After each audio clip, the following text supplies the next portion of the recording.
Hello students, NPO में आज हम लोग इस क्वेश्चन को देखेंगे। देखो ये बहुत अच्छा क्वेश्चन है। सबसे पहले यहाँ देखो लिखता है हम लोग को एंटरटेनमेंट क्लब का बनाना है 31 मार्च 2016 का। रिसीट एंड पेमेंट अकाउंट दिया है, नीचे कुछ इन्फॉर्मेशन है। सबसे पहले सब्सक्रिप्शन का इन्फॉर्मेशन है, इसको पढ़ते हैं। लिखता क्लब के पास 500 मेंबर है और हर कोई एनुअली 100 रुपए देते हैं।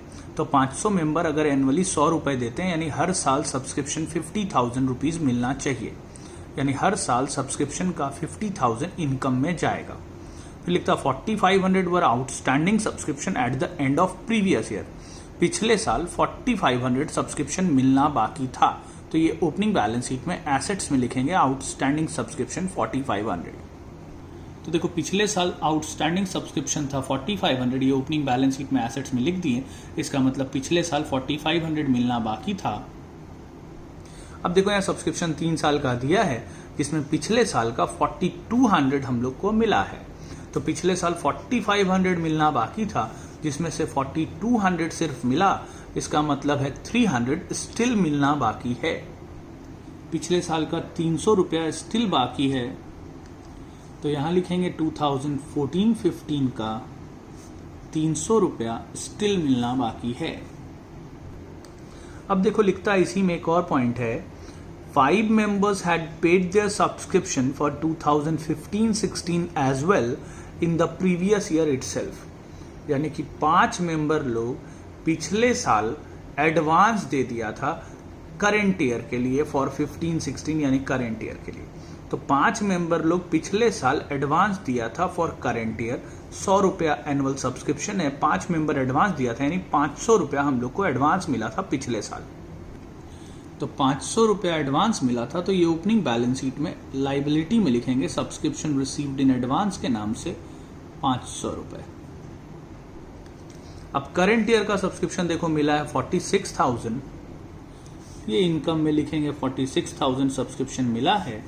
इसमें ऐड करेंगे जो पिछले साल एडवांस था, तो पिछले साल एडवांस था हम लोग का 500, तो ये हो गया 46,500। इसमें इसमें ऐड करेंगे और जो मिलना बाकी है, तो कैसे पता चलेगा? तो 500 मेंबर हैं, हर कोई 100 रुपया देते हैं, यानी हर साल 50,000 इनकम में जाएगा। 46,500 मिला है, इसका मतलब 3500 अभी और मिलना बाकी है इस साल। तो 3500 इस साल और मिलना बाकी है, तो ये हमारा एसेट्स है। तो एसेट्स में 2015-16 का आउटस्टैंडिंग हो गया 3500, तो टोटल आउटस्टैंडिंग हो गया 3800। ये बहुत खास था। अगले साल के लिए देखो सब्सक्रिप्शन एडवांस है 1600, तो ये लाइबिलिटी में लिखेंगे करंट ईयर के बैलेंस शीट में। तो यहां लिखेंगे सब्सक्रिप्शन रिसीव्ड इन एडवांस 1600। अब आगे देखो लिखता ऑन 31 मार्च 2016 यानी करंट ईयर में आउटस्टैंडिंग सैलरीज दिया हुआ है हम लोग का 1500 एंड प्रीपेड सैलरीज दिया हुआ है 2000। तो आउटस्टैंडिंग सैलरीज लाइबिलिटी में लिखेंगे, प्रीपेड सैलरी एसेट्स में लिखेंगे। पेमेंट साइड में देखो सैलरी दिए हैं हम लोग 18,200, तो एक्सपेंडिचर में लिखेंगे 18,200। आउटस्टैंडिंग ऐड करेंगे, प्रीपेड माइनस करेंगे, आ जाएगा 18,700। उसके बाद देखो लिखता है 50% of entrance fees revenue income, यानी एंट्रेंस फी जो भी मिला है, देखो एंट्री फीस मिला है 5700, इसका 50% रेवेन्यू इनकम है, यानी बाकी 50% कैपिटलाइज करेंगे। तो 50% रेवेन्यू इनकम है, इनकम में लिखेंगे, बाकी 50% को कैपिटलाइज करेंगे, तो कैपिटल फंड में ऐड कर देंगे। फिर लिखता है डोनेशंस एंड लाइफ मेंबरशिप फी को भी कैपिटलाइज करना है, तो उसको भी कैपिटल फंड में जोड़ देंगे। देखो डोनेशंस है ऊपर 52,000 एंड लाइफ मेंबरशिप फी है 10,000, तो डोनेशन है 52,000, लाइफ मेंबरशिप फी है 10,000। फिर accrued interest eight the end of the year दिया 1200, यानी इंटरेस्ट मिलना बाकी है 1200। अक्रूड इंटरेस्ट लिख दिए 1200। इंटरेस्ट हम लोग को कुछ मिला भी है रिसीट साइड, तो उसको यहां लिखेंगे और अक्रूड इंटरेस्ट उसमें ऐड करके इनकम में 2000 बाहर कर देंगे।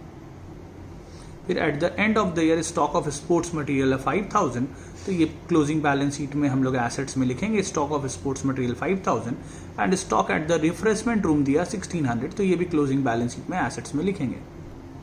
तो क्लोजिंग स्टॉक दिया स्पोर्ट्स मटेरियल का एंड रिफ्रेशमेंट रूम का। देखो स्पोर्ट्स मटेरियल खरीदे हैं 20,000 का, क्लोजिंग स्टॉक दिया है, ओपनिंग स्टॉक नहीं है तो कंज्यूम निकाल लेंगे। स्पोर्ट्स मटेरियल कंज्यूम निकालेंगे, सबसे पहले परचेज दिया 20,000, ओपनिंग स्टॉक जोड़ते हैं वो है नहीं, क्लोजिंग स्टॉक माइनस करेंगे तो कंज्यूम आएगा 15,000।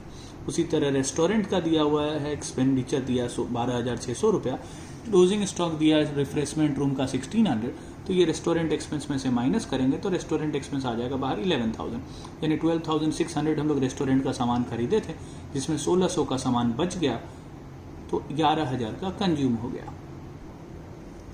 सारा एडिशनल इन्फॉर्मेशन हो गया। तो सबसे ऊपर ओपनिंग कैश है, ये ओपनिंग बैलेंस शीट में जाएगा। Life membership fee, donation, entrance fee का काम हो गया। टूर्नामेंट फंड को लाइबिलिटी में लिखेंगे और उसमें से टूर्नामेंट एक्सपेंस माइनस कर देंगे। रेस्टोरेंट रिसीट्स इनकम में जाएगा, मिसलिनियस इनकम इनकम में जाएगा। इंटरेस्ट का काम हो गया। फर्नीचर परचेज किए ये एसेट्स में जाएगा। बिल्डिंग खरीदे ये भी एसेट्स में जाएगा। स्पोर्ट्स मटेरियल हो गया। रेस्टोरेंट एक्सपेंसेस हो गया। सैलरी हो गया। प्रिंटिंग जो है एक्सपेंडिचर में जाएगा। इन्वेस्टमेंट्स जो है हमारा एसेट्स है तो ये एसेट्स में लिखेंगे और क्लोजिंग कैश जो है ये भी एसेट्स में लिखेंगे। यहाँ थोड़ा मिस्टेक हो गया, देखो ये आउटस्टैंडिंग था 1,500 और प्रीपेड है 2,000, तो अमाउंट उल्टा लिख दिए, इसको ठीक कर लेते हैं। कैपिटल फंड आया हम लोग का 11,200 और सरप्लस आया हम लोग का 15,750। बैलेंस शीट का टोटल आएगा 98,600। अब इस क्वेश्चन को देखते हैं। देखो आपके बुक में क्वेश्चन हो सकता होगा ये वाला, इसके पहले वाला भी होगा, नंबर्स आगे पीछे होगा। तो ये हमारे बुक में 53, आपकी बुक में कुछ पहले हो सकता है। ध्यान दीजिएगा, सबसे पहला पॉइंट है the club has 50 members each paying annual subscription of 250। तो 50 मेंबर्स है, हर कोई 250 करके देता है, यानी होता है 12,500, यानी हर साल सब्सक्रिप्शन 12,500 हम लोग को मिलना चाहिए। और सब्सक्रिप्शन आउटस्टैंडिंग ओपनिंग का दिया हुआ 3,000, तो ये ओपनिंग बैलेंस शीट में एसेट्स में लिखेंगे। आउटस्टैंडिंग सब्सक्रिप्शन दिया है 3,000, पिछले साल मिलना बाकी था 3,000। अब यहाँ देखिए 3 साल का सब्सक्रिप्शन है जिसमें पिछले साल का मिला है 2,500, तो पिछले साल बाकी था 3,000 जिसमें से 2,500 मिला, इसका मतलब 500 रुपया मिलना स्टिल अभी तक बाकी है पिछले साल का। तो पिछले साल का स्टिल बाकी है, तो ये करंट ईयर के बैलेंस शीट में आउटस्टैंडिंग सब्सक्रिप्शन के नाम से लिखेंगे।